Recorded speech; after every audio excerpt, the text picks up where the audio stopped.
नमस्कार, जय श्रीराम, जय शिवराय.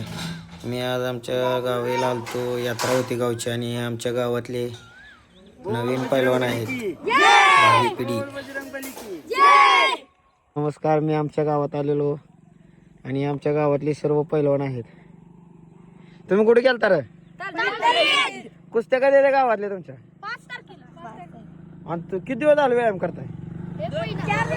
हा, कुस्ती कोण कोण खेळणार आहे? हा, नाव सांग तुझं, आर्यन पूर्ण नाव सांग. आर्यन रघुनाथ दिलकर, गाव बी सांग खेडबसे. तुझं. अजित प्रकाश थोरात, खेडबसे. तू. शौर्य नवनाथ पवार, गाव खेडबसे. शुभम महादेव कदम, गाव तंदवाडी. श्रवण मनोज बेलकर, गाव खेडबसे. तुम्ही सगळे कोणाच पट्टा आहे? नवनाथ पवार. वस्तादचं नाव सांगा. सत्यवान पाटील. गंगावीच्या पैलवान या चॅनलला सर्वांनी सबस्क्राईब करा. धन्यवाद.